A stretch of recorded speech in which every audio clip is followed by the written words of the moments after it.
Muy bien.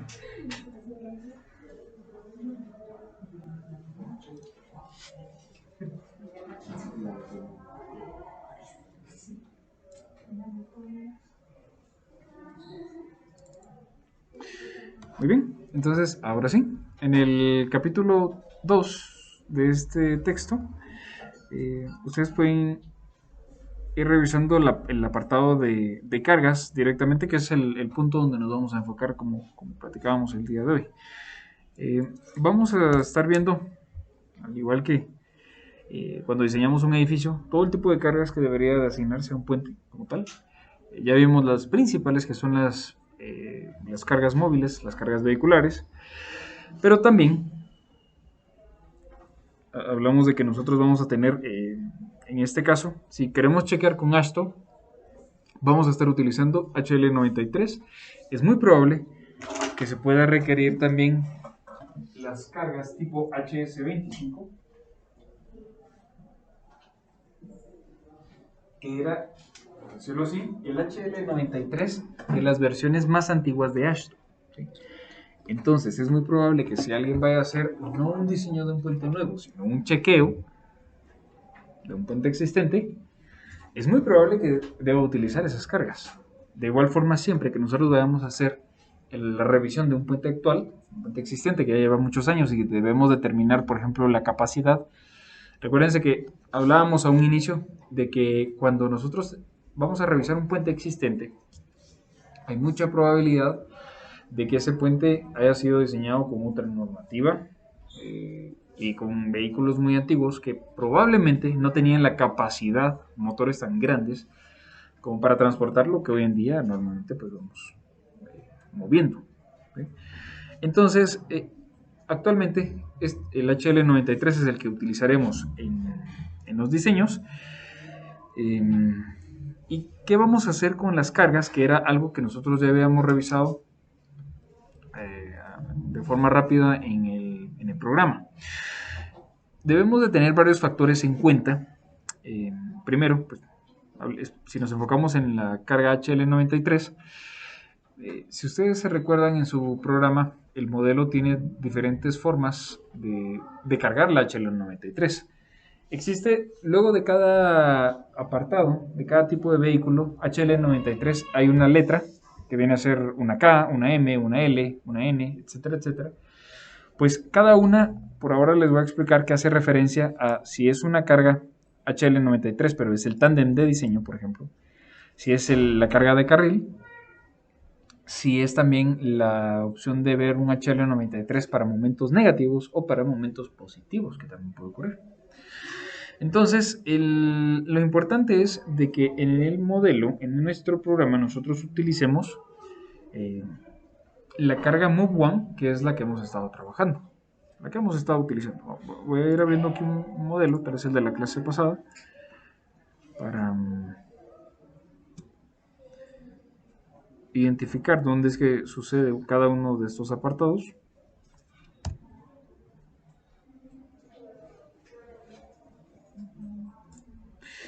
Bueno, mientras reacciona Bridge, vamos a ver por acá.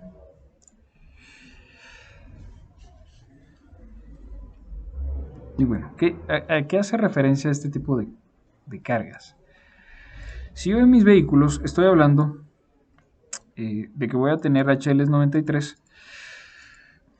por lo menos la carga móvil distribuida como me indica la normativa AASHTO, que viene a ser esta primera, esta HL93 con las tres cargas de 363 toneladas al inicio, 1452 en el eje inicial del tándem del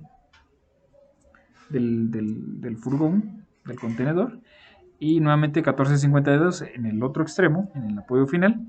Esas tres cargas como tal aparecen entonces permítanme, esta es la carga móvil de tándem. Aquí está. Estas tres cargas van a aparecer en el apartado HL93 con la letra K al final. ¿Sí? Entonces, ¿cómo puedo verificar esa parte? Si yo cliqueo sobre Modify, me muestra acá el Vertical Loading, tal y como ustedes lo han visto. Aquí estaba en kilogramos, pero si nos fijamos, perdón, en la carga por eje, aparece 3.62, perdón, 3.628 kilogramos, pero sabemos en la norma que es 3.63 toneladas. Estamos en ella. Y luego tenemos 14.52, que en kilos debería de ser 14.500 y el resto de números, ¿no? Bueno, esto es para empezar a ubicar qué cargas son las que estoy utilizando. Así es como van. Y luego tengo la carga del... Este es el camión de diseño. Luego tengo el tándem de diseño, que viene a ser entonces un segundo remolque que podría llevar el vehículo, etcétera, etcétera. Y este pues viene a tener solamente dos cargas puntuales, ¿sí? De 11.34 toneladas, ¿sí? El tándem de diseño. Y aquí me muestra pues 11.300 kilos, ¿no? Entonces ya identifico que pues claramente este es el segundo remolque que puede llevar un HL93. En las carreteras de Guatemala es permitido llevar un segundo remolque. Claramente va a depender de la capacidad y el motor del tráiler o del vehículo que lo vaya a llevar, ¿no? Más de dos no se puede, eso está prohibido por la ley. Y dos, o pues el remolque principal más el semirremolque o el remolque adicional, que sería el segundo, es el que está permitido. Entonces, cuando yo estoy utilizando las cargas que tiene CSI Bridge precargadas, son todas estas que pues ya ahora les encontramos sentido al por qué sucede. ¿Y qué ocurre? Hablábamos la última clase de que los carriles deberían de estar, van a tener un efecto mayorado si yo tengo solamente un carril cargado. Y si tengo muchos carriles cargados, obviamente como estoy diseñando para un HL93, es muy poco probable que pasen 4 HL93 al mismo tiempo, o sea, que se encuentren en el mismo punto, porque deberían de ir a la misma velocidad, cargados todos al 100%. Eso es muy poco probable y lo que me permite la norma es, si yo tengo tantos carriles cargados para ese tipo de camión, lo que hace es disminuir esa presencia. Así es como se le llama. Entonces, ahora me voy a enfocar en la sección presencia de múltiples sobrecargas, ¿sí? Y nosotros identificamos acá que esta cantidad de carriles, si yo tengo solamente un carril, lo que debería hacer es tener un factor de presencia múltiple, que es como se llama, indicando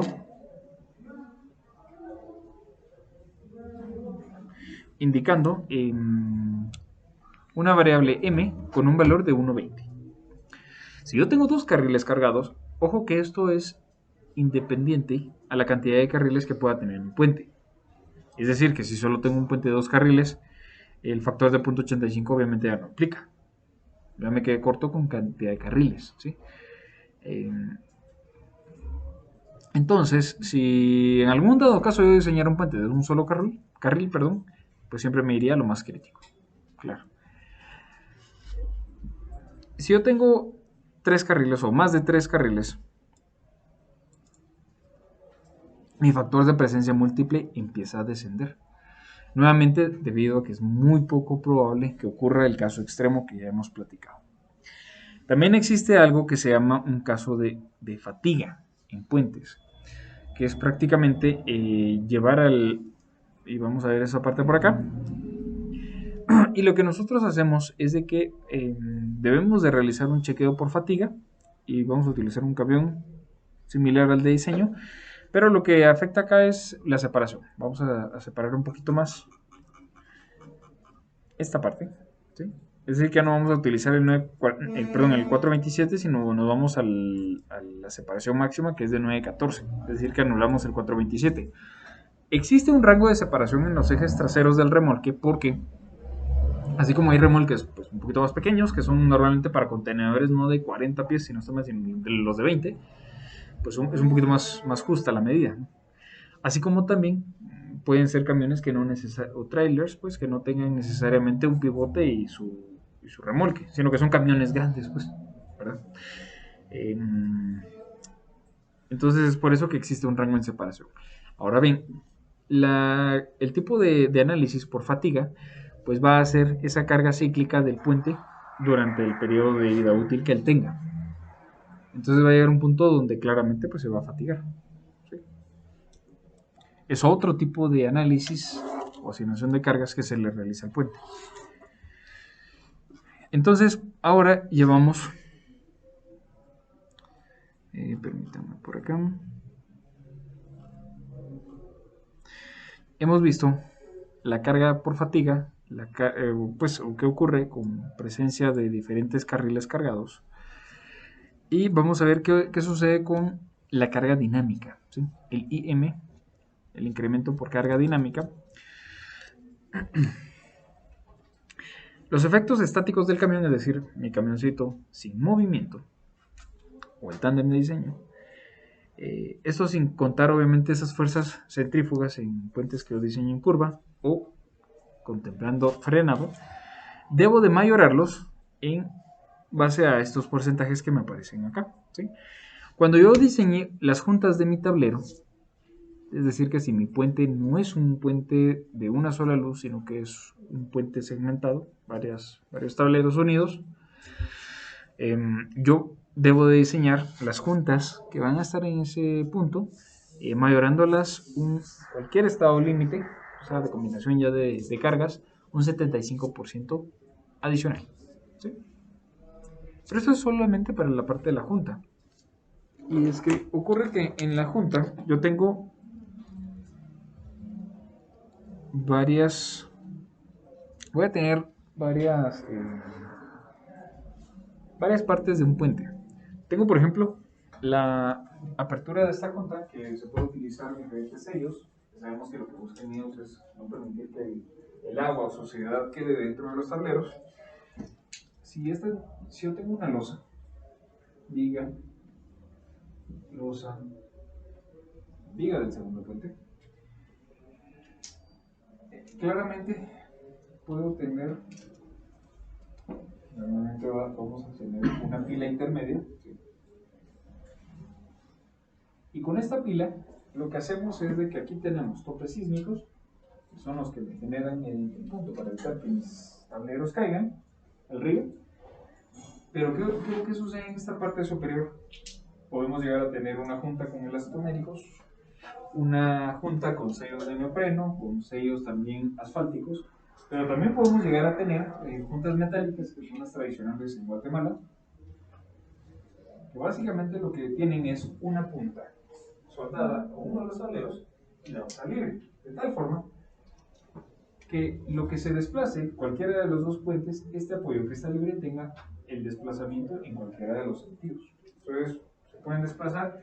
Yo nunca observo si se desplaza o no, porque esta separación queda oculta por esta placa, que es esa como pequeña protuberancia que se siente cuando uno pasa sobre las juntas con las llantas del vehículo.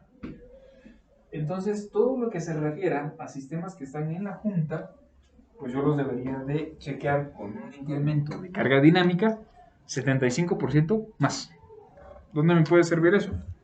Si yo deseo realizar el chequeo acá, justamente para ver que esa lámina no se aplaste, una lámina muy delgada, yo tenía, no sé, una resultante de 100 kilos. Un poco largo. 100 kilos. Entonces yo debería estar sumando un 75% adicional. A eso hace referencia.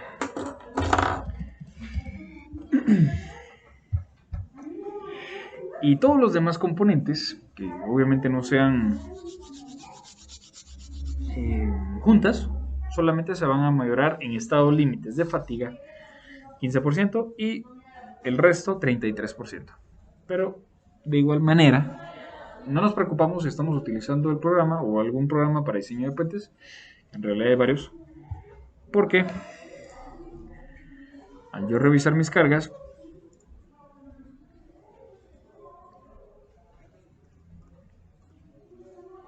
permítame, fatiga y fractura.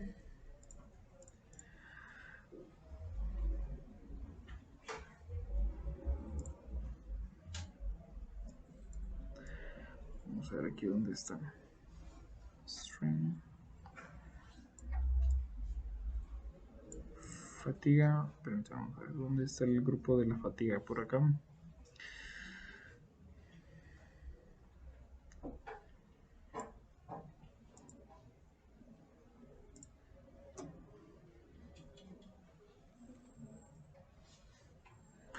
El programa también debería de ir generando las combinaciones que sean necesarias para esos casos. Vamos a buscarlos más adelante. Entonces, si en algún caso yo tuviera alcantarillas, podemos calcularlo con una ecuación que para fines de este curso introductorio no se toman en cuenta. Carga peatonal es así, por supuesto. Y vamos a estar utilizando de igual forma hay una LRFD, pero exclusiva para carga peatonal. Nosotros podemos, si ustedes se recuerdan, de toda la variedad de puentes que existen, también podemos diseñar puentes para uso exclusivo peatonal. Entonces, la carga que se utiliza ahí sí utilizamos una carga viva distribuida, una carga por área de 440 kilos sobre metro cuadrado. Y a esta sí no le aumentamos una carga dinámica porque es muy poco probable que en realidad sobre ese tablero de puente peatonal esté cargado completamente y todavía se deba de aumentar. Incluso es de pensar que si un puente peatonal está cargado por completo, las 440 kilos sobre metro cuadrado están distribuidos y actuando al mismo tiempo en todo el puente. Ni siquiera hay forma física de que esa carga se incremente. Nadie puede salir corriendo, o es muy poco probable que todas las personas que estén en un puente se pongan a saltar, por ejemplo. Entonces, por eso no existe un aumento si es un puente peatonal. Pero como el curso se llama puentes vehiculares o puentes para vías terrestres, esta parte pues no la vamos a tocar, ¿sí? Pero está mencionada en el texto debido a que podríamos llegar a tener necesidad de calcular algún puente si es que en algún caso, por ejemplo, ese puente es la única forma de que se abastezca algún restaurante, algún museo o algo. Obviamente no está permitido el paso vehicular, pero en casos, en ciertas excepciones, perdón, se pueden quitar algunas barreras o demás, y ahí sí puede pasar un camioncito para abastecer algo. Bueno, entonces ahí sí debemos de tomar en cuenta, pero no un HL93 porque es demasiado, sino que existen camiones que son los H10 y H5, que si ustedes se fijan en las cargas, se parece mucho a un C2, ¿sí? Un C2 sería el equivalente a camión versión guatemalteca, ¿ya? Entonces por ahí ya nos dan, este camión, cuando ustedes lo llegaran a trabajar, nunca deberían de combinarlo con carga peatonal, porque el puente que es peatonal y va a permitir en un dado caso paso vehicular, si pasa el camión no puede haber paso de gente. Entonces nunca debe haber una combinación que tenga carga peatonal y carga de camión. Por ejemplo, imagínense que ustedes están haciendo el nuevo parque de IRTA.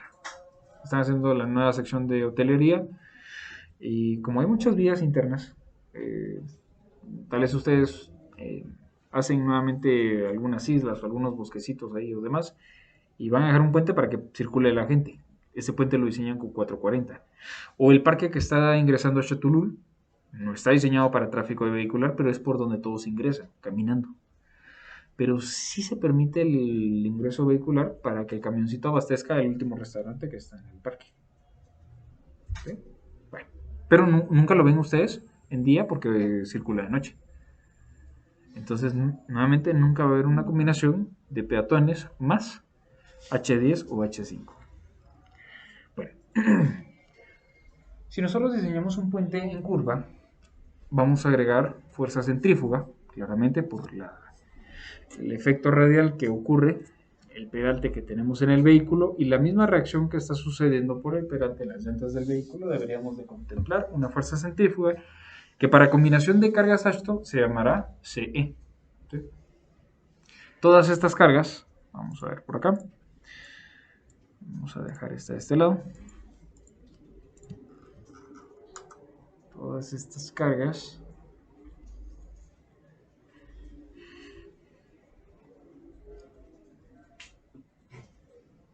nosotros vamos a tomarlos en cuenta por acá. Página 31. La carga, por ejemplo, C, la vehicular, fuerza centrífuga, deberíamos de aplicarle, dependiendo de la CR, digamos, que es como la CR, o pues el tipo de combinación, que es cada una de estas, la combinación de resistencia 1, la 2, la 3, la 4, la 5, las extremas, o perdón, para evento extremo 1, 2, 3, las de servicio, de la 1 a la 4, cargas de fatiga. Para esas nosotros contemplamos, si estamos diseñando un puente en curva, carga centrífuga, ¿sí? Que es la inicial CE.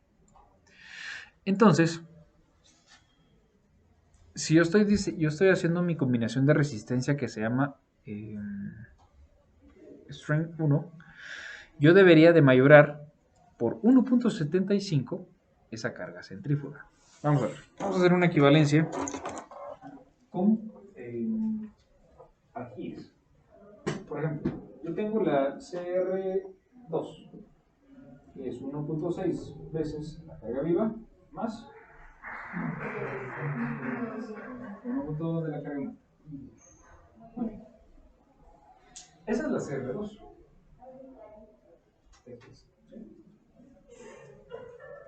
Si yo me voy a la Strength 1, lo que debería hacer es, ahorita estoy hablando de esto, la STR1, lo que tiene es, voy a omitir la primera columna ahorita por fines prácticos, porque es un poquito más laboriosa.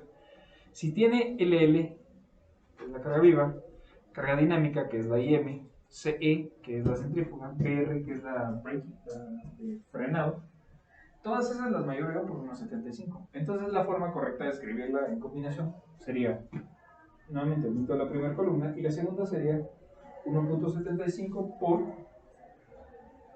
aquí podría sumar LL más BR más CE, etcétera, etcétera, etcétera, y todas las que aparecen en la parte superior. ¿Sí? O si ustedes prefieren colocarlo así, pues ponemos 1.75. Es 1.75. 1.75 de LL más 1.75 la fuerza de frenado más 1.75 de la fuerza centrífuga, y obviamente toda la parte que estaba a un inicio en la primera columna y el resto de cargas que aplica. Entonces se vuelve una combinación de cargas como la que teníamos en un diseño de edificaciones, pues mucho más extensa, ¿verdad? Nuevamente el programa ya las trae precargadas porque esto lo dicta de una forma y aplica para puentes de concreto, procesados, acero, etcétera, etcétera, etcétera. En cambio, en el diseño de edificaciones tenemos variedad porque, por ejemplo, edificaciones tipo cajón, no, básicamente las de acero difieren un poquito de diseño del resto de estructuras. Las encontramos en AGI SNSE 75. Pero yo creo que solo es una la que tiene una modificación ahí. Pero con puentes los diseñamos todas con las mismas, ¿sí? Sea la tipología o el material que sea. Entonces, la fuerza centrífuga no la vamos a diseñar porque es bastante avanzada. Hay que primero tendríamos que cargar algún modelo vial. Es bastante avanzado, pero necesito que sepan que si diseñamos un puente en curva, existe en ella una fuerza lateral que va a generar cierto grado de importancia, y aunque la carga como tal no parezca ser tan elevada, recuérdense que tiene una mayoración de 75% adicional. Entonces con ello viene a ser bastante representativa la fuerza sobre el puente. Fuerza de frenado. Para calcularla no hay que hacer más que el 25% de los pesos por eje de camión y 5% de un camión o tándem adicional. Pero nuevamente, a ver, si por ejemplo yo tenía 1 tonelada de carga por eje, solo voy a tener 250 kilos, y estos 250 kilos luego los mayoro por unos 75 en combinación. Las cargas de barandas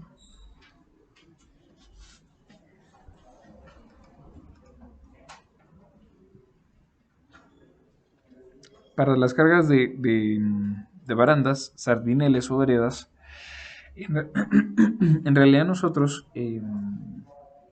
para nosotros estos, vamos a ver, para nosotros una baranda,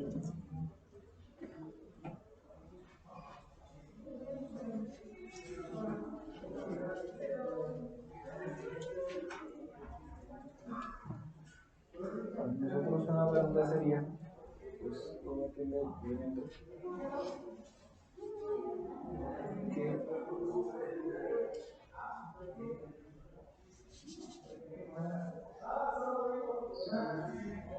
va teniendo una serie de columnas con alguna limitante, generalmente para que las personas pues, no salgan del plano peatonal y caigan en un río similar. Los sardineles van a ser aquellos que utilizan este principio, pero no para los peatones, sino para los vehículos. Entre ellos tenemos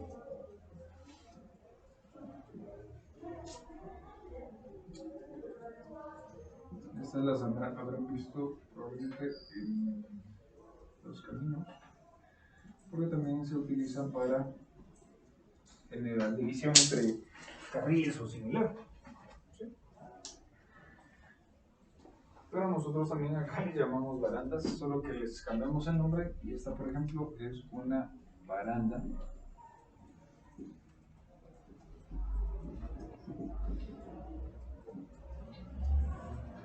tipo jersey. Y el apellido, digamos, sería una doble F.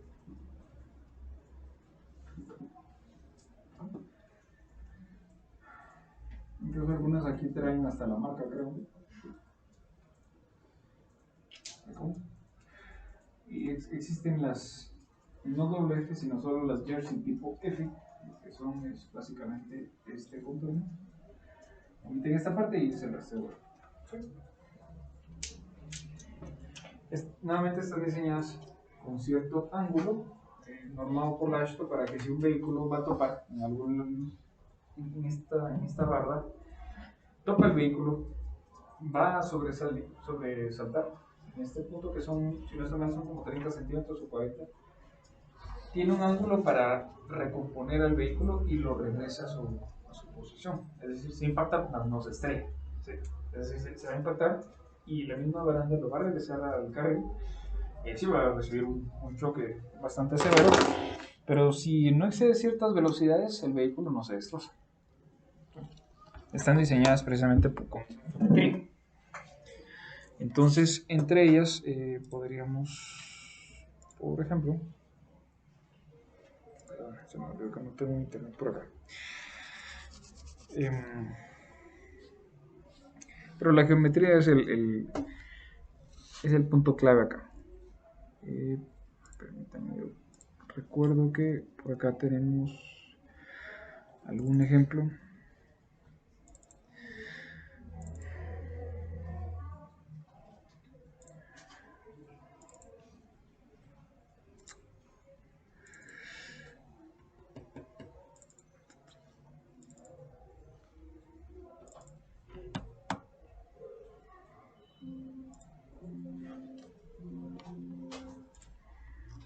Que más o menos viene a ser una geometría muy parecida, permítanme, una geometría muy parecida a esta. Obviamente no es un dibujo a escala, pero más o menos para que se hagan una idea de las dimensiones, podemos tomar esta referencia. Y esta pendiente que tienen estas barandas varía generalmente de 55 grados y este es el perfil contra el cual el vehículo impacta. Entonces es por pura gravedad que el vehículo regresa nuevamente a la capa de rodamiento. Bueno.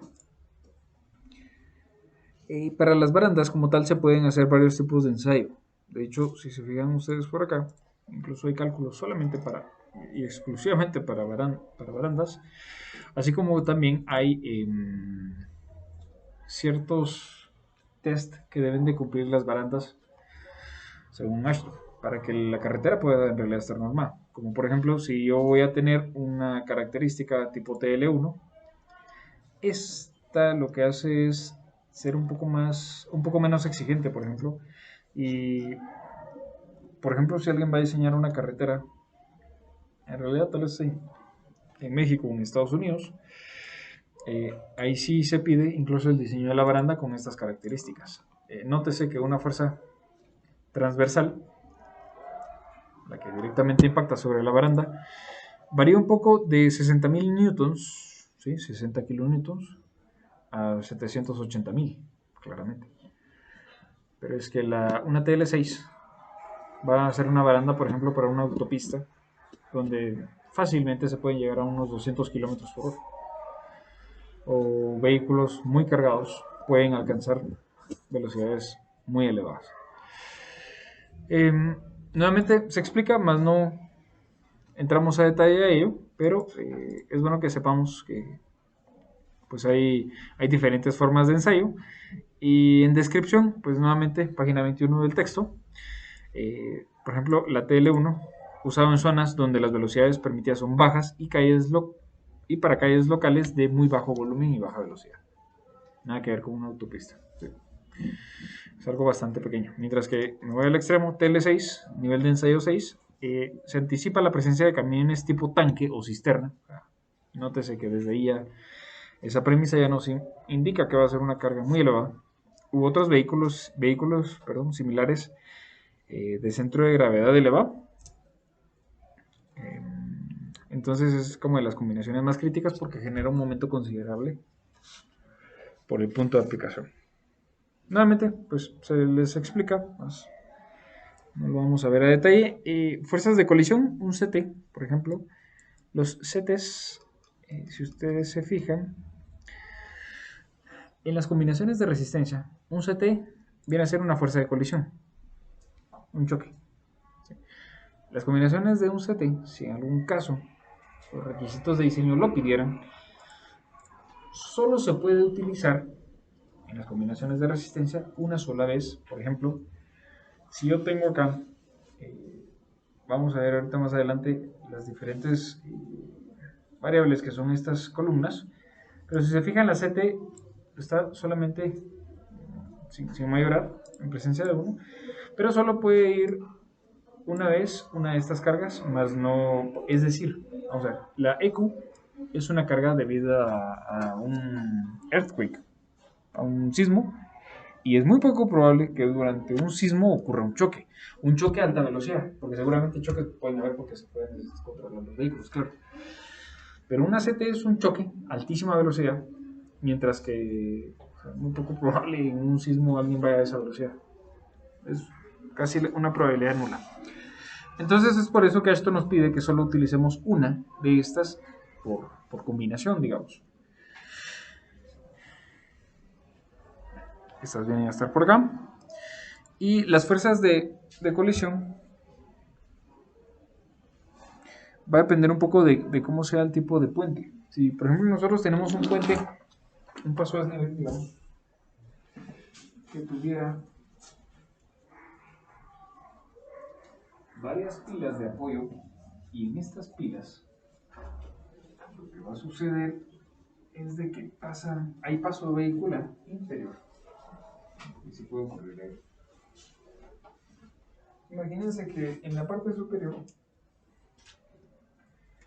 yo tengo algo así como cabalmente hay un paso a desnivel que se... Vamos a ver si me siguen, espero.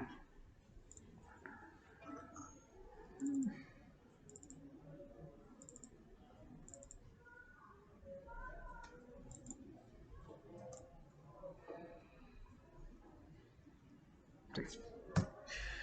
Por ejemplo, imaginemos que tenemos un puente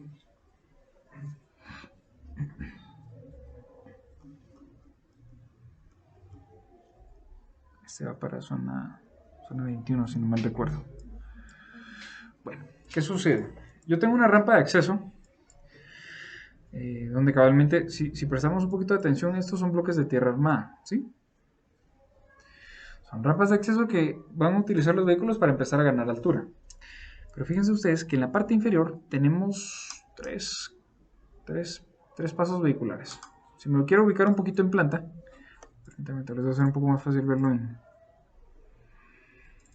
en CAD. Y tal vez este. Vamos a ver si cargan rapidito por ahí.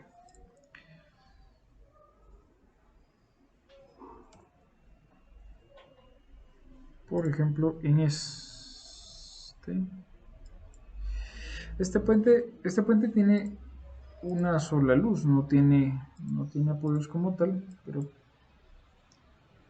para que identifiquemos en qué punto podría llegar a ser. Bueno, aquí está. Esta era la versión original y de hecho se temía un poco el tema de que pudieran impactar los vehículos que pasaban por debajo, porque aquí vamos a tener muchos. Vamos a buscar en el model, tal vez se identifica un poco mejor. Sucede que teníamos paso vehicular, pasos inferiores, y la propuesta a un inicio iba con muchos apoyos. Entonces, por aquí debe estar la propuesta, permítanme. Secciones típicas.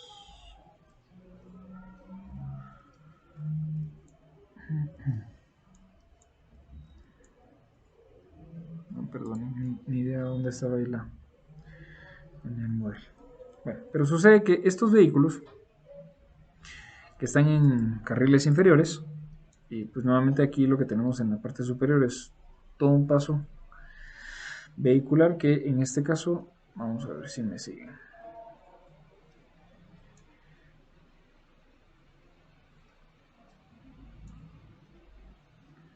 Vamos a ver.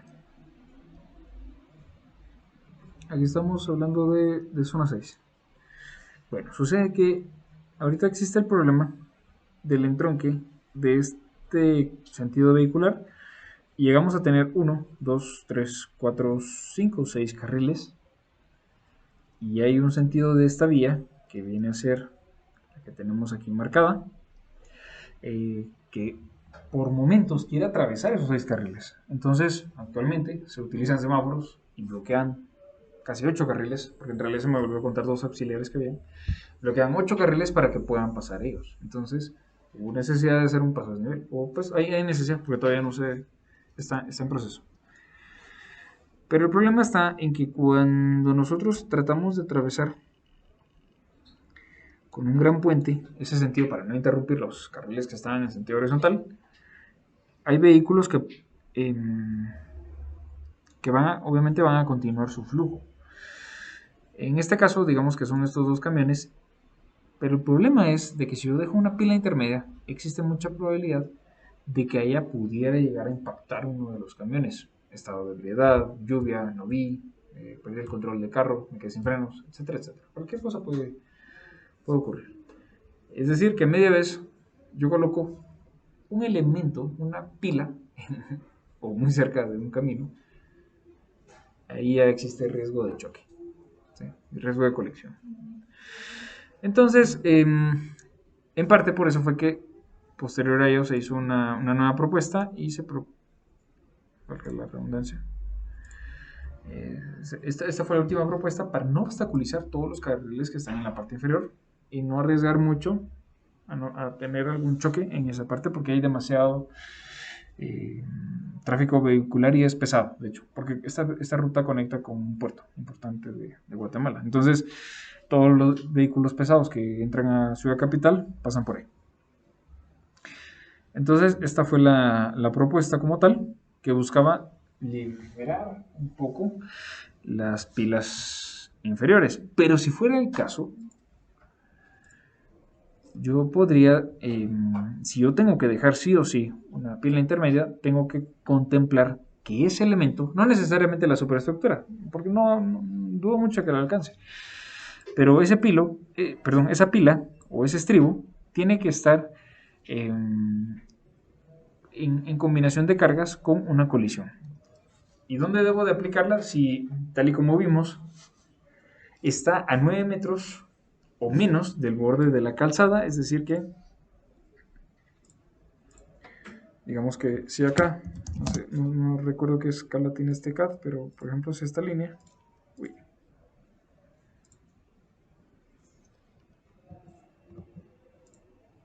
digamos que si esta cota fuera 9 metros o menos, yo tengo que diseñar sí o sí esta pila que está en este punto para recibir ese impacto. ¿Sí? Porque puede ocurrir. Aunque haya defensa metálica, aunque haya baranda de protección, cunetas, cualquier cosa, hay que contemplar. La fuerza que debemos de aplicar en esa pila debería ser una fuerza estática equivalente a 272 toneladas en horizontal, y esta pues puede tener una variación de 0 a 15 grados con el borde del pavimento, de 0 a 15 más o menos, ¿sí? Y hay que aplicarla a 1,5 metros sobre el nivel del terreno, porque pues es la carga, es donde se espera la concentración de la carga de un vehículo grande, ¿verdad? Entonces, si se dan cuenta, esa carga de colisión, que es bastante elevada, por las razones que ya vimos, es muy poco probable que vaya a ocurrir en un sismo. Es por eso que no se combina con sismo, va solito. Bueno, eso es en cuanto a fuerzas de colisión. Pero ya vamos viendo dónde es de que van quedando cada una de ellas.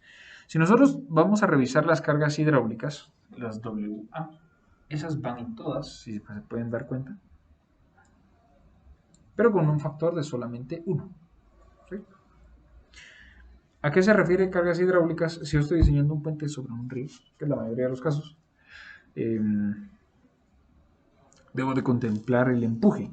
Y esa presión de flujo lo que hace es de que va a actuar en la dirección longitudinal. Vamos a ver aquí en el esquema. Si yo en planta veo un puente, generalmente los aletones vienen a ser estos. Aquí tengo el aproche. Puente. Pues todo esto viene a ser el estribo, ¿no?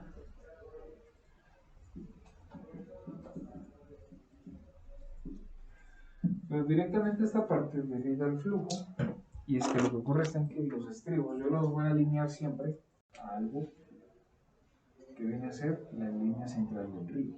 Esta es la dirección, por ejemplo, del flujo del río. ¿Sí?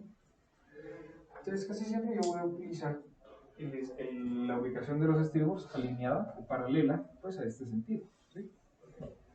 Puede ocurrir también que ustedes tengan el caso, y aquí voy a tocar otro tema importante, el esviaje de un puente.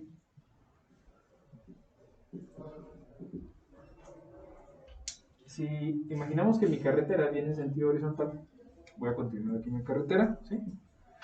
Pero ¿qué ocurre si mi río no tiene exactamente 90 grados respecto a mi carretera, sino que por pura geografía tiene cierto desfase de esta manera, que puede pasar? De hecho, en la mayoría de los casos, el puente yo lo diseño con esviaje. El esviaje es de la línea central del puente, ¿sí? Yo tengo acá los bordes del puente, los que originalmente aquí están a 90, ¿sí? Son estos bordes. Pero estos, yo tengo aquí un ángulo, ¿sí? Este ángulo, en el primer caso, ¿cuál es? 90. Entonces es de esperar que este ángulo sea inferior a 90 grados. Perdón, aquí estaba al revés. Pongámoslo así, que el ángulo phi sea inferior a 90 grados. Eso es un desviaje. Y es lo que puede ocurrir en la mayoría de los puentes. Si yo tengo desviaje en un puente, entonces mis estribos también van a tener desviaje. Quiere decir de que yo no los dibujo en este caso, sino paralelos al río. Vamos a hacerlo por acá. Y mis aletones también se ven afectados. A como corresponda según topografía. Pero si se fijan, ustedes el estribo generalmente va a obedecer el sentido del río. ¿Sí? Entonces, cuando obedecen el sentido del río, la presión del flujo, si ustedes se fijan, según la descripción que tenemos en este lado, la presión de flujo de agua actuando en la dirección longitudinal de las subestructuras. Sentido longitudinal de las subestructuras como los estribos. Si yo extraigo este estribo, yo tengo un muro acá con cierto ángulo entre sus aletones, pero yo debo de tomar todo este sentido longitudinal y aplicarle la presión de agua que corresponde. Porque normalmente la presión del estribo obedece a la posición según el río. Cuando nosotros empezamos a diseñar un puente en bridge,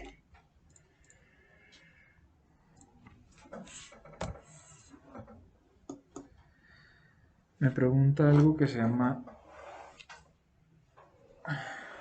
vamos a ver, por ejemplo acá, skew, aquí, ¿sí? Skew. Ese es el desviaje. ¿Sí? Y yo podré, si uno lo deja por defecto, va a aparecer sin desviaje, a 90 grados. ¿Sí? Más adelante vamos a ver cómo diseñarlos con desviaje, que nuevamente es la mayoría de casos que ocurren en puentes, ¿verdad? Porque nuevamente lo ideal es adaptarse uno a la forma que tiene el río, más no ir en contra de la madre naturaleza. O sea, es lo ideal, ¿sí? Bueno.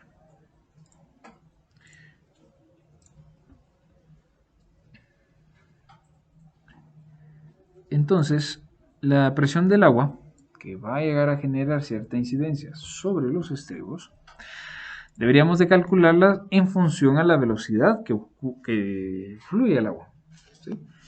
Entonces tenemos presión, va a ser igual a 52.6 de el coeficiente de arrastre, ahorita vamos a ver porque depende de la forma, por la velocidad que lleve el agua en metros sobre segundo, ¿sí?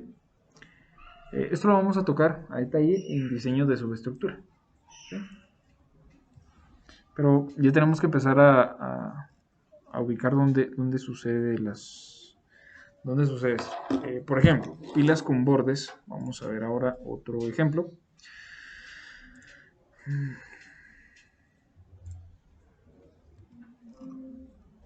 Vamos a ver por acá.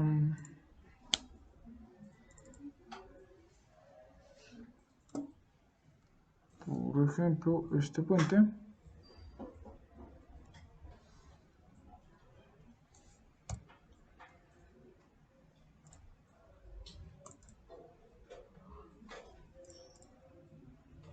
Bueno, tenemos acá un puente que está compuesto de varios tramos, ¿sí? Este puente en acero, de hecho, ya se está haciendo. Invitados a... una visita técnica podríamos hacer acá. Podemos hacerlo. Vamos a platicar de ella, sin falta. Bueno, ¿y qué sucede con este puente? Se tuvo que trabajar en varios tramos. La recomendación a como se quería trabajar a un inicio eran un solo puente de más de 200 metros, pero no se pudo. Entonces lo que se tuvo que adaptar fue una propuesta con varias pilas. Si ustedes se fijan, están separadas casi a cada 42 metros. Es decir, aquí tengo un puente, ¿sí? Vamos a ver, de inicio a fin. Tengo un puente, tenemos la primera pila, la pila 1, que es el apoyo intermedio, ¿sí? Ubicado acá, sobresale un triángulo. Segundo puente, nos separa otra pila, tercer puente, lo separa la pila 3, la pila 4, y tenemos un quinto puente, ¿sí? Bueno. ¿Y esas pilas qué son? Sucede que todo esto es un río que actualmente, bueno, el puente lamentablemente actual coexistente se cayó, gente se quedó incomunicada por ahí, y ocurre que esta es la creciente tal y como va, la creciente hidrológica. El río crece hasta ahí, pero el problema está en que la topografía, si ustedes se fijan acá, estoy a nada, línea punteada, por favor, línea discontinua, indica nivel de suelo, y esta línea discontinua con una más grande y otra pequeñita es el río, espero se logre identificar. Pero sucede que a la más leve crecida se inunda toda esta parte por topografía y viene a inundarse como hasta por acá. El problema está en que la carretera actual tiene este nivel, entonces hay que adaptar un poco la rasante del puente a ese punto. Claro. Bueno, ¿y qué sucede? Como yo tengo pilas que sí pueden llegar a estar en contacto con un río, porque ya les expliqué que la crecida puede subir mucho, aunque sin duda estas dos son las que se llevan la peor parte, claro. Están todo el tiempo en presencia de río, de flujo de agua. Bueno, entonces esas pilas se diseñan como sigue, de forma inmediata en el plano. Y miren ustedes, esto tiene una forma de tal manera que la punta de diamante, geométricamente así es como se le llama, ¿no? No es de que tenga un diamante en la punta. La punta de diamante lo que hace es de que genera un ángulo bastante cerrado para que las rocas o troncos pueda la pila partirlas, que son las que trae el río, ¿sí? O bien, si son muy grandes, pues simplemente las desvía para que no tope la pila. Primero se genera una protección en este sentido, ¿sí? De tal forma que se mira tal como está en planta, y luego ya salen los apoyos, que generalmente yo recuerdo que aquí se diseñó con tres columnas, es decir que lo que ustedes vieron con punta debería ser esta parte, creo. Ahorita vamos a ver otro pino. Pero esto es cierta forma. Existen formas donde se hacen no con puntas de diamantes, sino con puntas circulares o redondeadas. No son del todo eficientes porque ante impactos no es la mejor recomendación. Pero hidráulicamente generan menos remolino que una punta de diamante. Ahora estoy hablando desde el punto de vista de cómo fluye el agua del río a través de estos puntos de apoyo que están en el río. Entonces sucede que si yo tengo pilas con borde, se le llama de ataque, pues porque es lo que recibe, como ya les expliqué, semicircular, utilizaremos un factor CD, que es el que ya vimos aquí en la ecuación, de 0.7. ¿Sí? Y los que tenemos acá son pilas con bordes de ataque en forma de cuña o un ángulo inferior a 90, que es este caso. Aquí, sí, teníamos como, miren, si no estoy mal, creo que generaba 60 grados, vamos a ver. Pero lo que hace esto, permítame esta fotografía. Lo que hace esto, estribos, lo que hace, pilas tengo que ver, pilas. Aquí está. Entonces, bueno, el suelo es muy malo, se va a pilotear, a meter perfiles de acero y luego se funden. Luego hay una zapata y la zapata es a la que se le da la forma. Esto que vemos acá es el borde de esa punta, o esa punta que teníamos, que viene a ser esta, miren. Y normalmente lo que se hace es de que se deja un concreto ahí esperando a impactar, pero protegiendo el armado de la columna. No sé si se aprecia, pero esto es todo el armado de la columna, miren ustedes. Y para que se hagan una idea, tengamos una noción de qué está sucediendo aquí, son columnas de 1 metro por 1.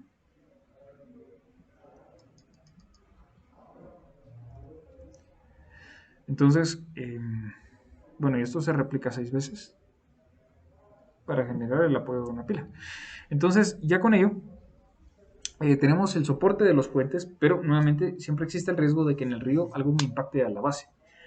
Entonces, después de la fundición y después de que todavía se dejó un gran espacio de concreto, que se espera que solo reciba impacto de piedras, adicional generalmente, y esto es algo ya más constructivo, pero para que tengamos un poco de idea de qué ocurre ahí, se coloca un angular de metal para que sea el que rompa las rocas o los troncos y sea el primer contacto con algo que traiga el río. Y se deja un poco más de recubrimiento aquí, no es tanto tema de hacer ahí, sino es más de esperar a que un descascaramiento pues vaya deshaciendo esa parte, ¿no? pues nuevamente se coloca todavía ese refuerzo adicional, ¿verdad? Bueno, pero ahí ya estamos entrando un poco más a detalle a nivel constructivo, pero ya tenemos un poco de más idea de qué ocurre con las pilas y la forma de ellas. Antes, a lo mejor también podían existir con rostros, bordes cuadrados. ¿Cuál era el problema? Una piedra llegaba y se estancaba ahí, y ahí quedaba toda suya. Que no es lo mejor. O en el peor de los casos impacta y puede generar cierto comportamiento inesperado en el estribo, ¿sí? Muy bien. Hasta este punto, ¿alguna pregunta?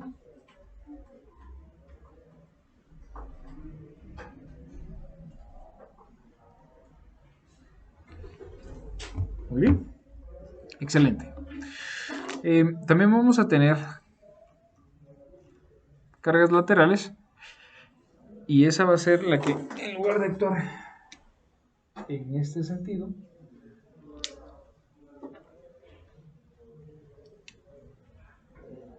podría llegar a actuar acá, ¿sí? Y de igual forma, un valor multiplicamos por el factor o el coeficiente de arrastre por la velocidad del agua, ¿sí?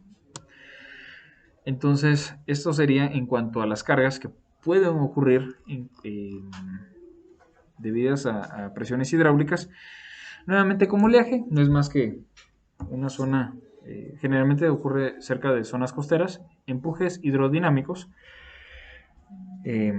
o cargas de socavación. Pero cargas de socavación vamos a ver a profundidad la siguiente clase.